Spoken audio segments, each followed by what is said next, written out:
Hello everyone, আমরা চলে এসেছিলাম তারকেশ্বর। দিনটি ছিল 9ই মার্চ। আমরা এখানে শেওড়াফুলি ঘাটে বসেছিলাম। আড়ংঘাটা থেকে ট্রেন ধরে আমরা এসেছিলাম ব্যারাকপুর থেকে শেওড়াফুলি ঘাটে। তো শেওড়াফুলি ঘাট পার হয়ে আমরা যাব শেওড়াফুলি স্টেশনে। আমরা লঞ্চের জন্য দাঁড়িয়েছিলাম, তো আমাদের লঞ্চও চলে এসছে।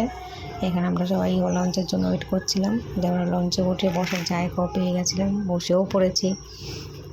পাশে কাকিমাটা আবার দেখলো আমি ফোন নিয়ে কী করছি, তো ছোট্ট একটা ভিডিও করছিলাম। তো সৌরভদা এখানে দাঁড়িয়ে ছিল, এটা সৌরভদা, এটার পাশেই সৌরভদার ওয়াইফ ছিল, আমার মেয়ে ছিল, সৌরভদার মেয়ে ছিল। এই যে পুচকিটা চশমা পরে, এটা সৌরভদার মেয়ে, আর ওই পুচকিটা আমার মেয়ে, ওকে তোমরা আগেও ভিডিওতে দেখেছো। এটা হচ্ছে সৌরভদার বউ। ওর সঙ্গে আমার খুব ভালো বন্ধুত্ব হয়ে গেছে, আমরা দুজনে এখন বান্ধবী হয়ে গেছি।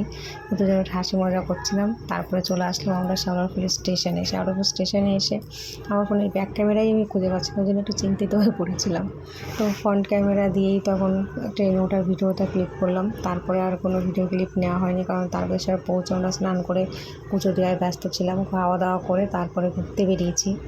তো এখানে পরপর সব তারকেশ্বরের পরপর সব দোকান ছিল, খেলনার দোকানগুলো। আমার মেয়ে তো খেলনা কেনার জন্য খুব বায়না করছিল। তো আমার হাজব্যান্ড দেখাচ্ছিল কি কিনবে কি না কিনবে। পাশে ছিল আচারের দোকান, এত সুন্দর স্মেল আসছিলো আচারের, বলার মতন, মুখের জিভে জল চলে আসছিলো। তা আসার সময় আমি আচার কিনেও নিয়ে এসেছি। নেওয়ার পর আবার একটু হেসেগুলো ভিডিও করা দেখে তো আর কোনো ভিডিও ক্লিপ করা হয়নি, কারণ ট্রেনের ভিতরে মেঘ হচ্ছিলো, ট্রেনে ভিড়ও ছিল। তারপর আমরা আবার লঞ্চে উঠে 8:30টার ট্রেন ধরে বাড়ি চলে আসলাম। তো এই যে লঞ্চের ভিডিওটা, এটা লঞ্চের তখন রাত হয়ে গেছিলো, রাত্রেবেলা নদীটা খুব সুন্দর লাগছিলো।